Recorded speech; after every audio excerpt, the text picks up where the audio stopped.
Dave's currently on the phone trying to find a mobile repair because our tire pressure suddenly dropped from about 105? 110 down to 65. And it's an inside tire on the Volvo. So we're looking to see if somebody can come out and repair us.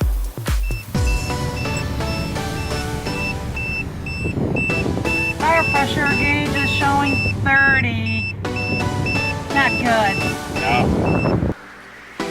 On my phone, I have all kinds of apps, and one of them that I have is the Find Truck Service, and I use this when we had the flat tire. On this app, you can put in where you're located, or you could just say use my location if you're not real sure where you are. It's currently telling me what my location is. And then down here it says quick breakdown search for truck repair, tire repair, towing service, and there's more. And if you click on the tire repair, then it starts loading locations near you and how far away they are. So if I wanted to click on the first one there, I can call them. It gives me their address, what their hours are, and that kind of information. Well, here we are, stopped on the side of the freeway off on an exit ramp. One of our rear tires has sprung a leak. And so we had to call a tire service company, and here they are arriving. They brought a spare tire, spare rim with them just in case we don't know what's going on with it. And that's James taking the tires off, jacking it up, and getting ready to pull off all the tires. There he is with the big impact done, pulling off all the lug nuts. He's got the outside tire off, and there's the inside tire. That's him pulling it off now. Quite a bit of work. And we didn't have to detach the fifth wheel, which was nice. No, you didn't have to detach the trailer or anything. There she blows. I don't say that. Yeah. That's our problem right there, is where you see that little piece sitting up on the rim there? That's part of the valve stem. It cracked off. Why did it crack off? Because it has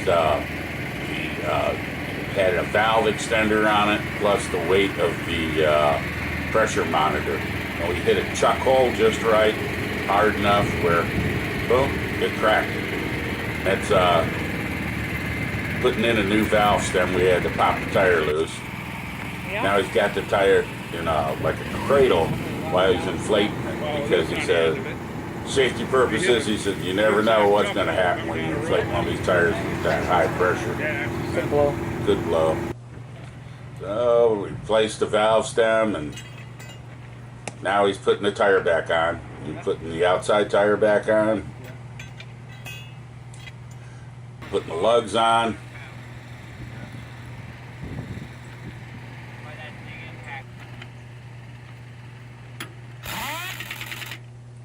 Using the big impact to torque them back down. So I don't think this is something you could have done. No, this isn't. This isn't for your weekend warrior. Now he's torquing it with a torque wrench, 450 foot-pounds. And he put that tire pressure up to what, 100? Did you say? Yeah, 100 pounds.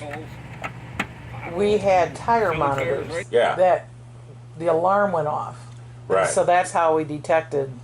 Yeah, that's how we detected it, because if we didn't have those, we'd be driving down the road and really not know it until the tire is just so low that it starts flopping around in there, and that's when the damage starts. Yeah. So we caught it well before the damage. I mean, right away it just said, on the tire monitor, extensive leak. Well, it didn't say that. Yes, it does. Oh, it does? It comes up. It's written on it. Oh, cool. Well, I just noticed the numbers dropping. Yeah, the alarm sounds, the numbers start dropping, and then it pops up and says extensive leak, and it flashes what tire is leaking.